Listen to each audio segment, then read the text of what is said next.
പ്രിയമുള്ളവരെ, മനോഹരമായ ദിവസം അതിരാവിലെ സമയത്ത് നിങ്ങളുടെ അടുത്ത് കടന്നു വരുവാനും എൻ്റെ പ്രിയ പ്രേക്ഷകരുമായും സ്നേഹമുള്ള സുഹൃത്തുക്കൾക്കുമായും അല്പസമയം ചെലവഴിക്കുവാനായിട്ട് ദൈവമായ കർത്താവ് ഇടവരുത്തിനായിട്ട് ദൈവത്തിൻ്റെ സ്തുതി സ്തോത്രയാങ്ങൾ ഞാൻ അർപ്പിച്ചുകൊണ്ട് ഞാൻ എൻ്റെ കർത്തവ്യത്തിലേക്ക് കടന്നു വരട്ടെ.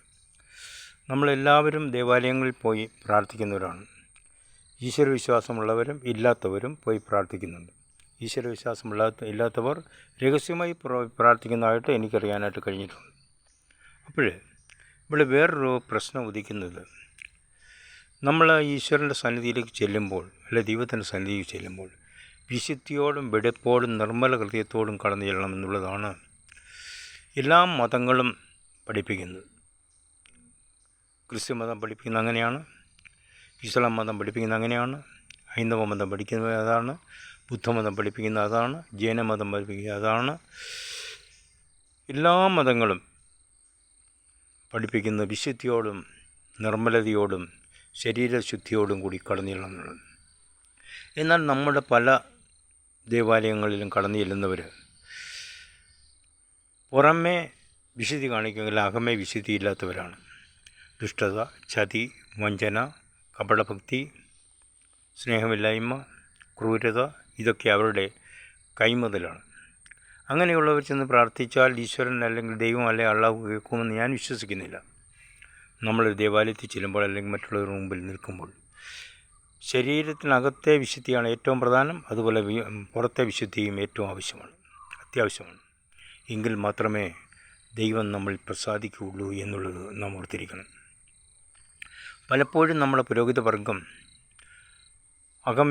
പുറമേ വലിയ വിശുദ്ധി കാണിച്ച് അവർ ജനങ്ങളെ ഇളക്കി ജനങ്ങൾക്ക് നന്മ ചെയ്യുന്നു എന്ന് പറയുകയും അവർ ദൂഷിക്കുകയും ചെയ്യുന്ന ആന്തരികമായി വിശുദ്ധിയില്ലാത്തവരാണ് എന്നുള്ളത് നാം മനസ്സിലാക്കണം.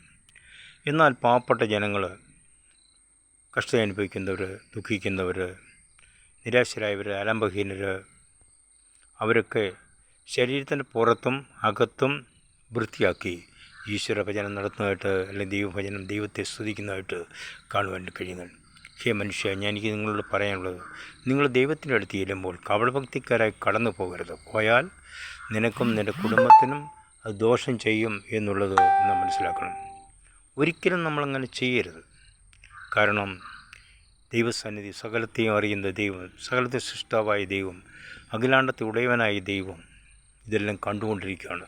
നിൻ്റെ പ്രവർത്തനങ്ങൾ, നിൻ്റെ വാക്കുകൾ, നിൻ്റെ നടപ്പ്, നിൻ്റെ പ്രവൃത്തി എല്ലാം അപ്പോഴപ്പോൾ കമ്പ്യൂട്ടറിൽ രേഖപ്പെടുത്തിക്കുക. ഇന്ന് നമ്മൾ നോക്കണം, അമേരിക്കയിലോ ഓസ്ട്രേലിയയിലോ റഷ്യയിലോ ചൈനയിലോ ഇരിക്കുന്ന ഒരു മനുഷ്യൻ, അവൻ ചെയ്തു കൂട്ടുന്ന കാര്യങ്ങൾ അപ്പോഴപ്പോൾ മനുഷ്യൻ്റെ ഉപഗ്രഹങ്ങൾ ആകാശത്ത് നിന്ന് കണ്ടുപിടിക്കുമെങ്കിൽ ഈ സർവ്വചരാചരത്തെയും അതിൻ്റെ തൂണിൽ അല്ലെങ്കിൽ അതിൻ്റെ സ്ഥാനത്ത് നിലനിർത്തിയിരിക്കുന്ന സർവശക്തനായ ദൈവം ഇതെല്ലാം അപ്പോഴപ്പോൾ രേഖപ്പെടുത്തും എന്നുള്ളത് നീ മനസ്സിലാക്കും. നീ ചെയ്യുന്ന ദുഷ്ടത, നീ ചെയ്യുന്ന പ്രവർത്തനങ്ങൾ, നീ ചെയ്യുന്ന വക്രത, നിൻ്റെ ചതി, ഇതെല്ലാം രേഖപ്പെടുത്തിയിരിക്കും, യാതൊരു സംശയമില്ല. ഞാനത് വിശ്വസിക്കുന്നു.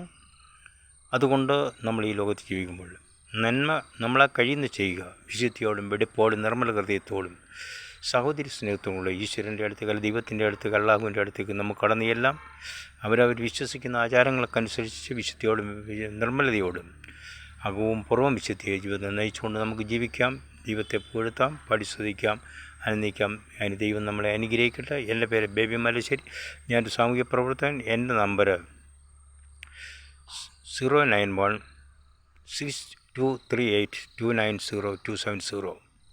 Another number 0468 244 8550. Thank you very much.